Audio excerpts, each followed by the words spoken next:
নমস্কার বন্ধুরা, সোমা কিচেন বাংলায় আপনাদের সবাইকে স্বাগত।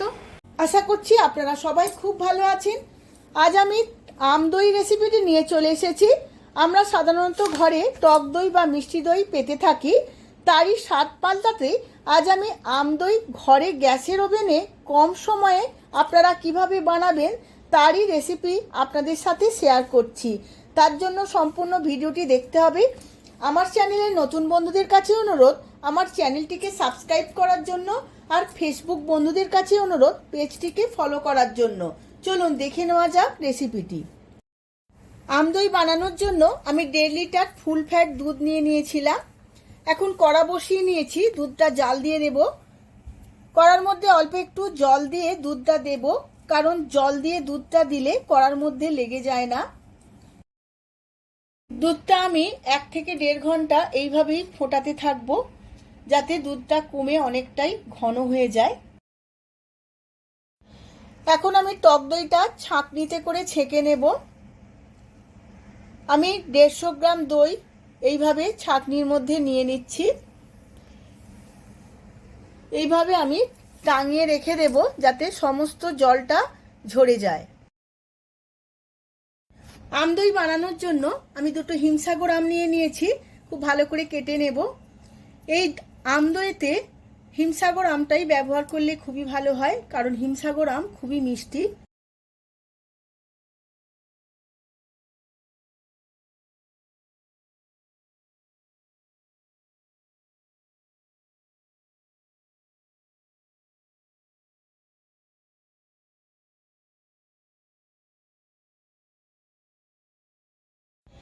সমস্ত আমের পাল্প বা কাঁচটাকে বের করে নেব।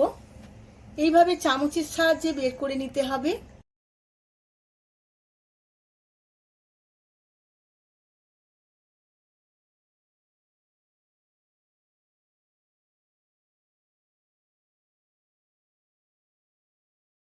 সমস্ত আমের পাল্পটাকে একটা মিক্সিং বোলের মধ্যে নিয়ে নেব। এইভাবে মিক্সিতে করে একটা মিহি পেস্ট বানিয়ে নেব।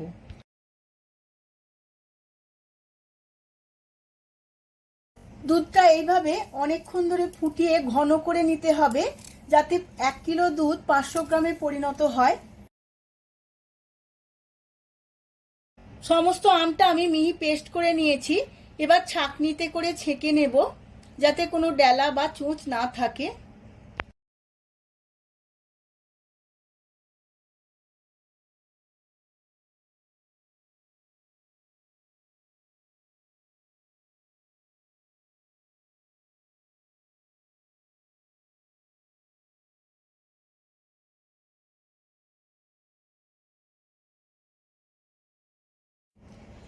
দুধটা অনেকক্ষণ ধরেই ফুটেছে, আরো একটু ঘন করতে হবে, তার জন্য আরো কিছুক্ষণ ফুটিয়ে নেব। এদিকে দুধটা ফুটতে ফুটতে আমি বাকি কাজগুলো সেরে নেব। তার জন্য একটা ফ্রাই প্যান বসিয়ে নিয়েছিলাম, এর মধ্যে সমস্ত আমের পাল্পটা ঢেলে নেব। এবার এইভাবে 10 মিনিট আমটা খুব ভালোভাবে জাল দিয়ে নেব। আমটা এইভাবে জাল দিতে দিতে সমস্ত আমের জলটা শুকিয়ে নেব। এর মধ্যে 2-3 চামচ চিনি দিয়ে আমটা জেলি বানিয়ে নেব।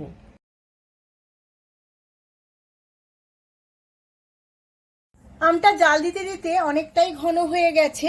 আমি এখানে 2 চামচ চিনি ব্যবহার করেছি, কারণ আমটা খুবই মিষ্টি ছিল। একদম জেলিটা কমপ্লিট হয়ে গেছে। এবার আমি গ্যাসের ফ্লেমটা অফ করে দিয়ে ঠান্ডা করে নেব। আমি একটা বাটিতে জাল দেওয়া দুধ 4 হাতা তুলে নিয়েছিলাম। এর মধ্যে আমি পাউডার দুধ দিয়ে দেব। আমি এখানে 200 গ্রাম পাউডার দুধ নিয়েছিলাম। এই পাউডার দুধ যদি এই দইয়ের মধ্যে দেওয়া হয়, তাহলে দইয়ের টেস্ট খুবই সুন্দর আসে, আর দুধটাও তাড়াতাড়ি ঘন হয়ে যায়। তাই পাউডার দুধটা দেওয়া খুবই জরুরি। পাউডার দুধটা খুব ভালোভাবে গুলে গেছে। দুধটা ফুটতে ফুটতে অনেকটাই ঘন হয়ে গেছে। এবার আমি এর মধ্যে দিয়ে দেব প্রয়োজন মতো চিনি। আমি এখানে 4 চামচ চিনি ব্যবহার করেছি। চিনির পরিমাণটা আপনাদের ইচ্ছে মতো দেবেন। চিনিটা খুব ভালোভাবে মিশিয়ে নিয়েছি। এবার দিয়ে দেব গুলে নেওয়া পাউডার দুধ। পাউডার দুধ দিয়েও দুধটা আরো 2 মিনিট খুব ভালোভাবে ফুটিয়ে নেব।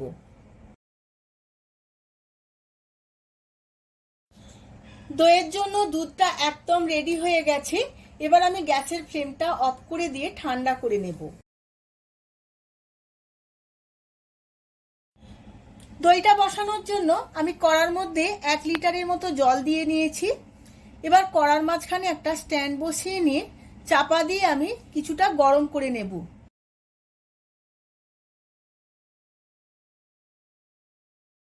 কড়ার চাপার ছিদ্রটা একটা কাগজ দিয়ে বন্ধ করে নিয়েছি। টক দইটার আমার সমস্ত জলটাই ঝরে গেছে। এবার একটা বাটির মধ্যে জল ঝরানো টক দইটা নিয়ে নেব। আমি এই দইটা 150 গ্রাম নিয়েছিলাম। জলটা ঝরে গেছে, এখন অল্প একটু দইয়ের পরিমাণটা কমেও গেছে। এবার আমি খুব ভালোভাবে ফেটিয়ে নেব।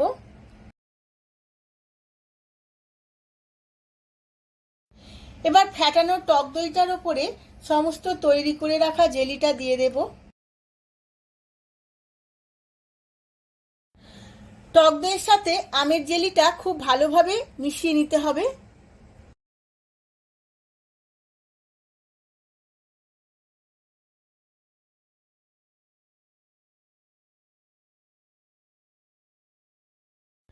দুধটা অনেকটাই ঠান্ডা হয়ে গেছে।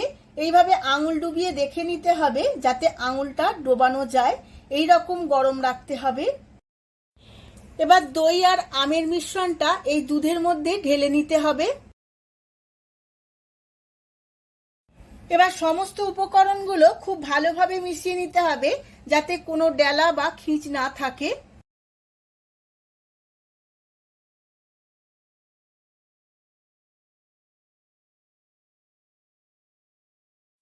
দই বসানোর জন্য সমস্ত মিশ্রণটা একদম রেডি হয়ে গেছে। এবার আমি পাত্রগুলো রেডি করে নেব যাতে দই বসানো হবে। আমি মাটির ভাঁড় বা পাত্র নিয়ে নিয়েছি, আগে থাকতেই ধুয়ে নিয়েছিলাম। এবার এই মিশ্রণটা এই বাটির মধ্যে বা পাত্রর মধ্যে ঢেলে নেব।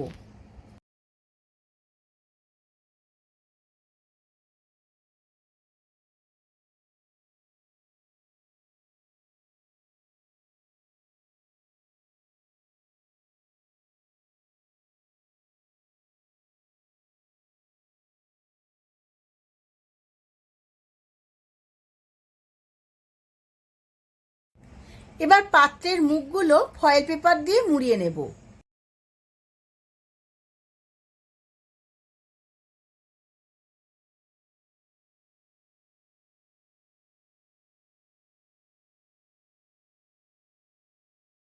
পাত্রের মুখগুলো ফয়েল পেপার দিয়ে মোড়ানো হয়ে গেছে। এবার কড়ার মধ্যে যে জল গরম বসিয়েছিলাম, জলটা অনেকটাই ফুটে গেছে।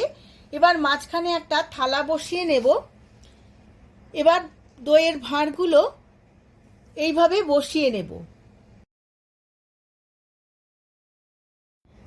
গ্যাসের ফ্লেমটা মিডিয়াম রেখে বা চাপা দিয়ে আধ ঘন্টা ভেপারে দেব। আমার আধ ঘন্টা ভেপারে দেওয়া হয়ে গেছে। এবার দেখে নেব। প্রথমেই আমি ছোট হাঁড়িগুলো দেখব। ছোট হাঁড়িগুলোর দইটা খুব সুন্দরভাবে বসে গেছে। এবার বড় হাঁড়িটা দেখব।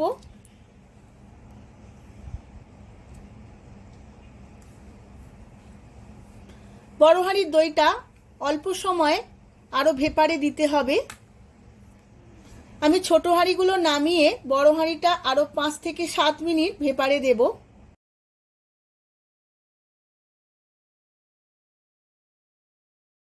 এবার আমি 7 মিনিট পরে দেখে নেব বড় হাঁড়ির দইটা সম্পূর্ণ বসেছে কিনা। দেখুন বন্ধুরা, খুব সুন্দরভাবে বসে গেছে। এবার কিছুক্ষণ ঠান্ডা করে তারপর ফ্রিজে দিয়ে দেব। 1 থেকে 1.5 ঘন্টা আমি ফ্রিজে রেখেছিলাম, কত সুন্দরভাবে বসে গেছে। এইভাবে আপনারাও বাড়িতে বানিয়ে ফেলুন আম দই আর ঠান্ডা ঠান্ডা পরিবেশন করুন।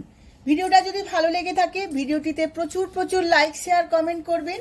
আজ তাহলে আসি, আবার দেখা হবে পরবর্তী ভিডিওতে নতুন কোনো রেসিপি নিয়ে। ধন্যবাদ।